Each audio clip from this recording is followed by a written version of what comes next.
Hello there and welcome to yet another episode of Health Business, where we bring you up to date with health information. I'm your host, Oluwatoyin Kolawole.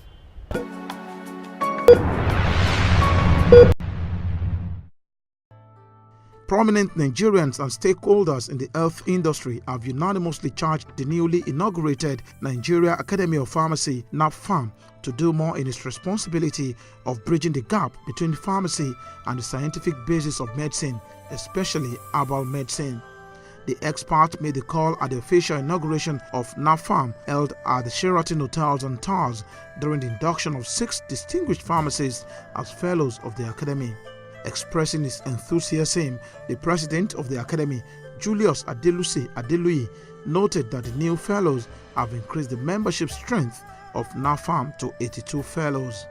Many people have now, in writing, by phone and by other means of communication, shown a lot of enthusiasm to become fellows. We are taking our time, and I'm taking you through some of the things we need to add more persons. It will be noticed by members with pride that we had a workshop on interprofessional collaboration, which brought together players in the health field, and this is the first time it will happen, and it has kick-started the interest of government and other stakeholders. Dozens of people have staged a walk in Lagos to raise awareness on the menace of breast and cervical cancer in Nigeria. The walk, which started from Agidingbi area of the metropolis through the entire capital city of Ikeja, drew people's attention to this peculiar disease. Organizers of the walk say the event is targeted at educating people about the prevention and early diagnosis of breast cancer, and also to provide free breast and cervical screening for about 70 women in Lagos. They explained that over the years, there has been drastic increase in breast cancer, and the problem is related to environmental toxins. The goal is to see how people can make screening a priority, because the challenge that we have in cancer in Nigeria is that most people are diagnosed of cancer very, very late. People are diagnosed of cancer at stage 4, and at that level it's only management. We were very pleased at the U.S. consulate to be able to support their efforts. And what we try to do at the consulate, what we say we try to do is amplify the positive.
A famous health facility in Ojodu area of Lagos recently commemorated its 25th years of creating impact in the lives of people. Quite a number of residents thronged the venue of a medical outreach organized to celebrate the landmark. Health Business crew was at the event.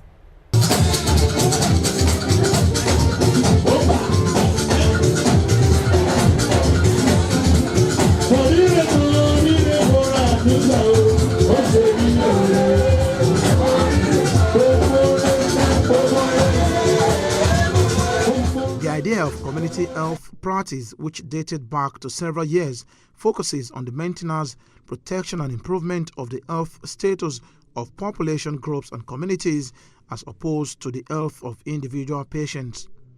Being a principle of medical intervention aimed at improving access to medical care, experts have established over the years that community health is one sure way to create and sustain a healthier society.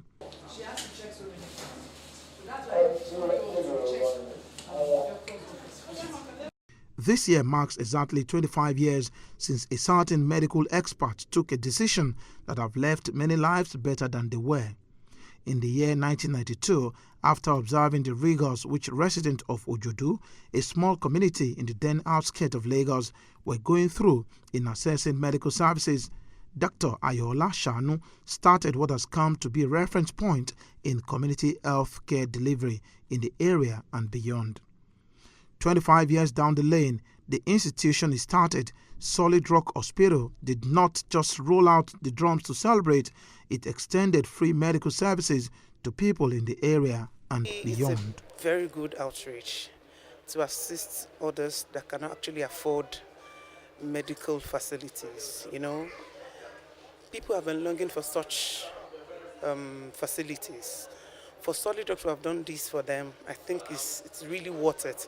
Aki wọn púpọ̀ ogun iṣu ni wọlé wọn ilé àtọ̀nà wọn Ọlọ́run àtúnṣe bọ́n ṣe wá fún wa ní free doctor lẹ́ni lọ́lọ́run àwọn náà máa pàdé aláàánú wọn abójú ra ní pàdé níbikíbi tó bá wà àbọ̀ Ọlọ́run kò ní kúrò lórí wọn. At least they do some medical check-up for people, and they do some eye test for others. I think there's so many like that. Dr. Shanu, who also doubles as the Chief Medical Director of Solid Rock Medical Center, justifies the medical outreach. According to him, the decision to conduct the outreach was informed by the fact that many patients in the area do not get the desired medical attention in government-owned hospitals, while the high cost of service at private hospitals deprives them from accessing needed and qualitative health care. Good care costs money, so only that many people are impoverished, so they don't go to right places. And God has helped us, and I think if God has helped us thus far, we will need to even give back to the community where we have grown. I mean, because we started in this neighborhood, we remain in this neighborhood, so the neighborhood has supported us. So we too can give back to them, at least just to show appreciation to only to God and also appreciate them as well. As Nigeria loses nothing less than a total of $1 billion to medical tourism annually, Dr. Shanu explained that despite that the country is blessed with knowledgeable medical practitioners, the experts cannot perform optimally due to an apparent shortage in medical facilities. He said these factors have continued to encourage medical tourism in Nigeria. People still go for medical tourism mainly because of the equipment, not the expertise, because most Nigerian doctors, by the time they go abroad and get engaged in any of the practices, usually they fare very well. I mean, nobody has condemned the standard of practice. Because I'm in the profession, so we know of our colleagues, they are the tops in some of the hospitals, some of these icon hospitals, ivory hospitals in America, in Britain, in Canada. That Nigeria, I mean, in terms of the manpower, Nigerians the training here is good enough. Only that because of lack of resources, lack of money, the equipments are not really there. Because once the equipments are there, to train the doctors to be of world class is not going to be difficult. Other medical professionals at the outreach also noted that community health practice can be improved if there is a good synergy between the government and the private sector. For me, community health is not, we have not gone into the community very well. There are so many places in the community that are yet to be covered. So community health in Nigeria is still, in a way, still defective. I would say we have advanced some bit, but we're not there fully in terms of taking care of our people. And why do we have a challenge? Is because we do not have the appropriate data. The government is trying, non-governmental organizations are trying, some individual philanthropists, they are trying. However, the challenge we have is still that we do not have adequate data.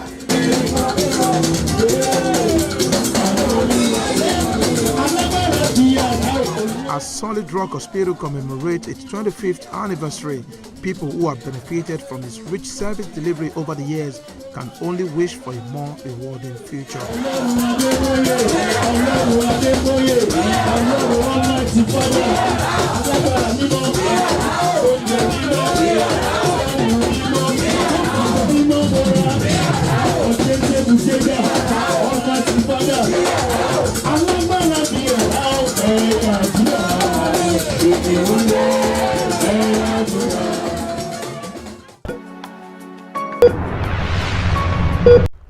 Welcome back. Did you know it's dangerous to take medications without doctor's prescription? Well, learn more about this in the pharmacy segment. Don't go away.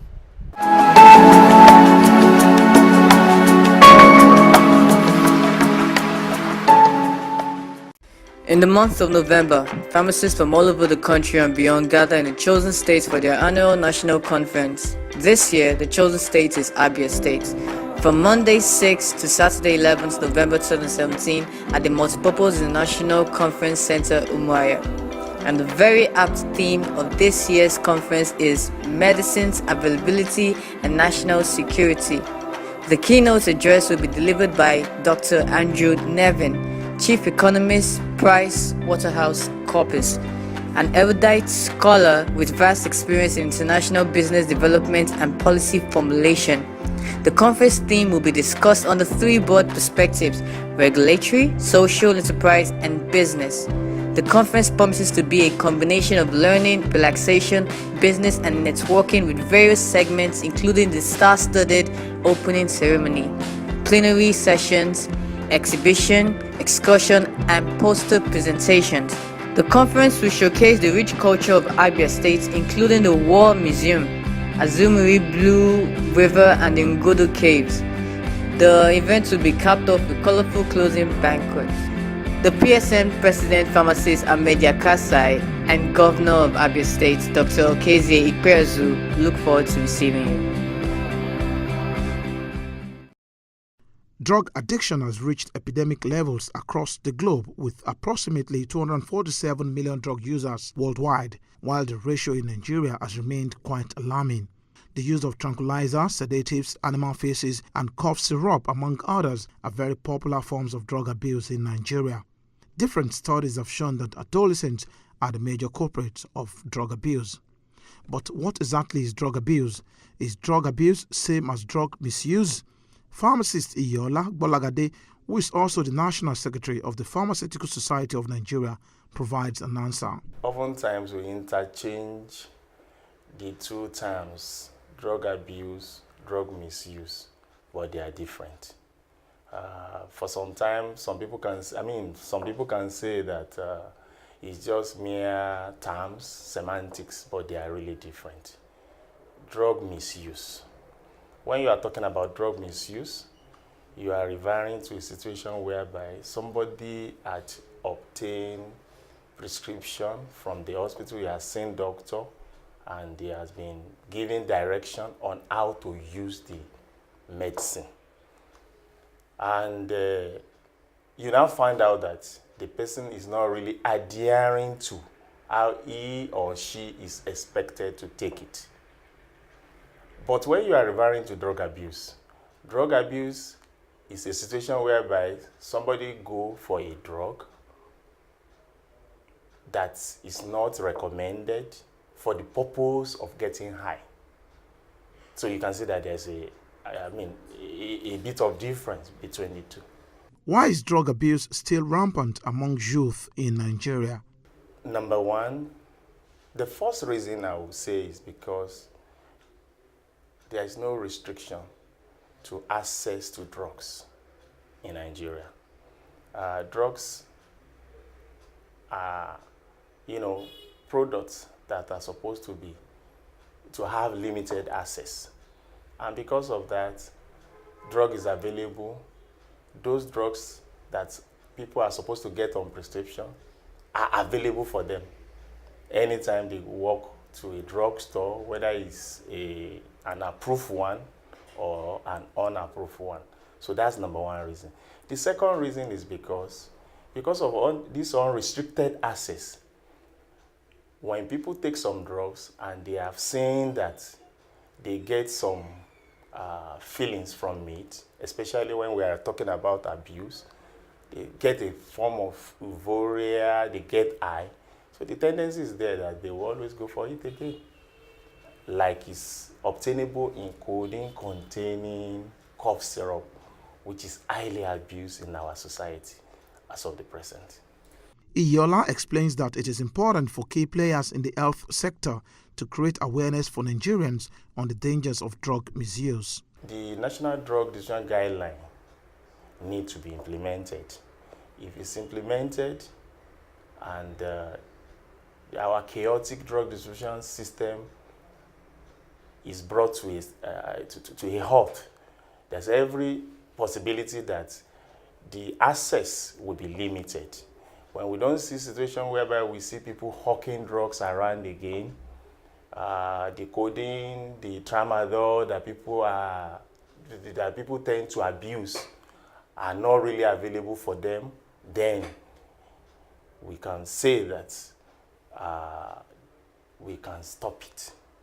But basically, the second one is one of the things that we are doing now. We need to be creating awareness on the danger inherent in misusing drug and in abusing drug.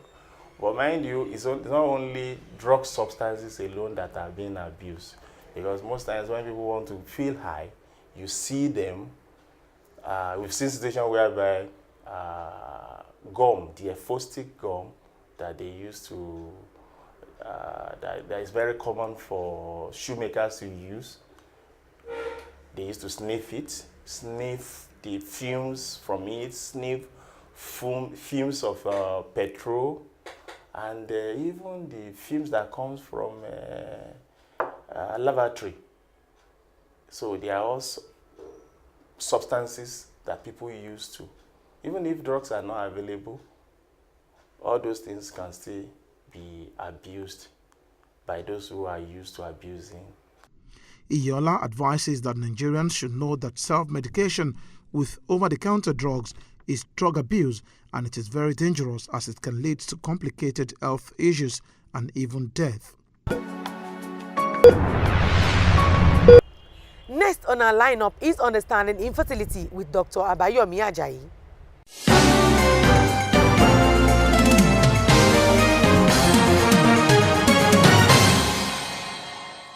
You are welcome to Understanding Infertility. My name is Dr. Abayomi Ajayi. On this program, we try to respond to what the viewers are saying. And therefore today, we're going to discuss something that is a very distressing condition in infertility. You know, if you've been following this program, I said there are 4 basic tests to do for infertility investigation.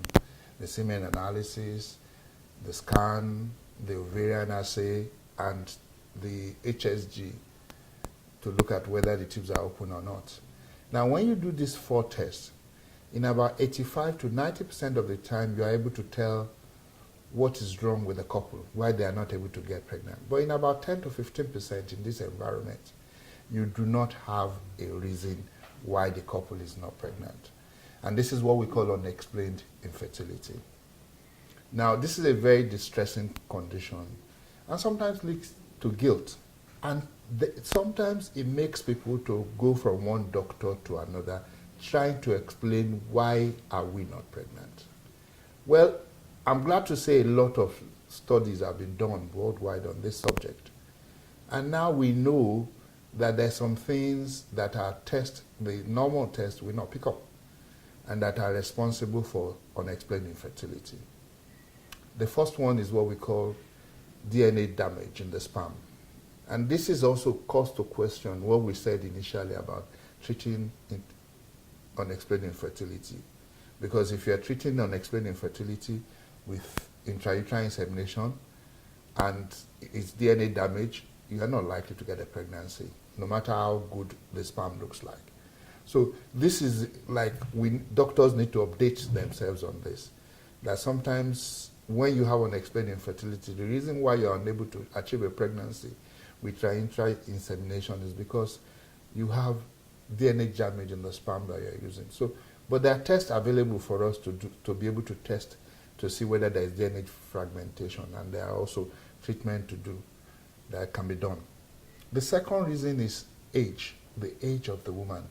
You know, we always saying that reproduction depends on age, especially for the woman. So in other words, what we're saying is the egg factor, the ability of the egg to become a baby. So sometimes, you know, for the same woman, when you are 33, the chances of you getting pregnant is different from when you are 35, the same person. And the third one is what we call endometriosis, the mild form of endometriosis.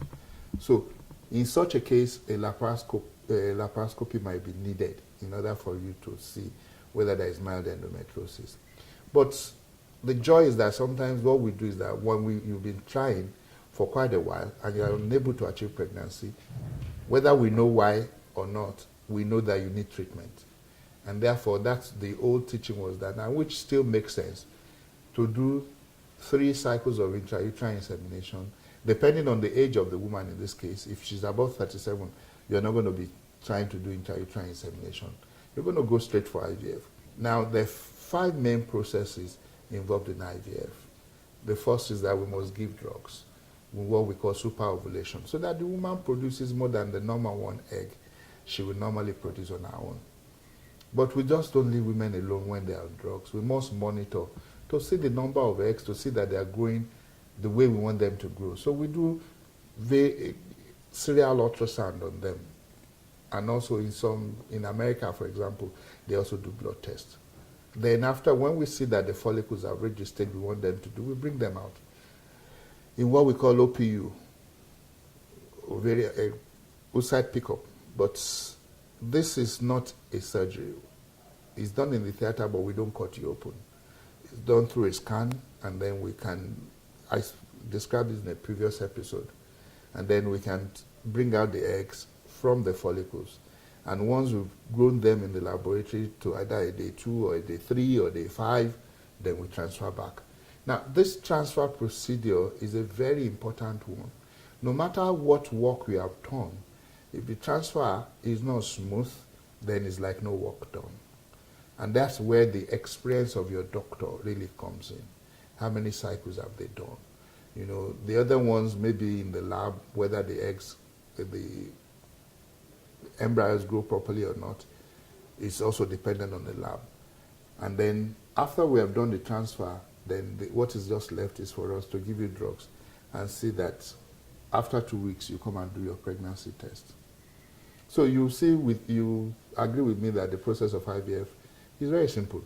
And we think that, 1, there is no need for people to be afraid of it. 2, that you should also be sure that you choose where your care provider properly, to be sure that there are people who can do what you want them to do for you. Remember, together we can conquer infertility. Catch you.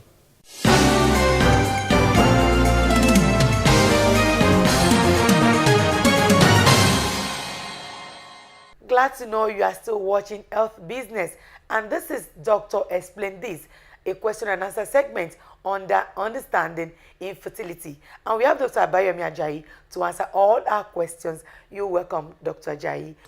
Thank you very much. Quite a number of questions for you this morning, but I'll start off from Yemisi. Yemisi from Lekki commend you for coming on the program every week, and she's explained that she's 45 years, and she and her husband have been trying to get a child for over 15 years. Now she says she wants to try IVF. She wants to know if your center provides emotional counseling before and after IVF. IVF is like the hardware. The software actually is the mind of the patient, how they're able to cope, whether with success or otherwise. So counseling is something we take very seriously. So every facet of counseling we take care of. So I think it's nice for her to come, and also that she does not have so much time to tarry any longer. If she's 45, the time is now. From Bola Joko from Yaba, he said we should commend you that the program is very informative, but she wants to know if it is important to remove her 2-year-old fibroid before going for IVF. Bola Joko, I don't know that now that fibroids can be dated. 2-year-old. Now that's news, seriously, but that's not what we look at, because a 2-year-old fibroid, for example, you don't even know when the fibroid came there, so I don't know, you noticed it 2 years ago. We don't know what the size is. We don't know where the location is. So I think the first thing is for her, for a proper assessment to be done so that a doctor can let her know whether the fibroid needs to be removed or they can be, because not every fibroid that we need to remove before we do IVF. What we're looking at will be the size, where exactly in the uterus is the fibroid. Will it affect the treatment? Will it affect pregnancy? All those are the questions that the doctor wants to answer, and then we can see. Or even if you need to do anything about the fibroid, it's not all the time that you need to be opened up. So what way can the fibroid be treated also will be determined. So I think that's the thing that we need to do in this case. Thank you so much, Doctor, for being part of the program this morning. Next week is another date. Thank you so much. For questions, comments concerning infertility, get to see the number on your screen.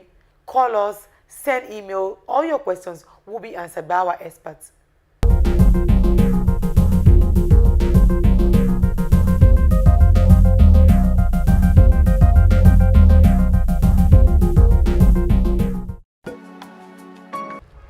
That's our package on health business this morning. Join me again next week for a fresh package. Remember, living healthy is a serious business. My name is Oluwatoyin Kolaole. Bye for now.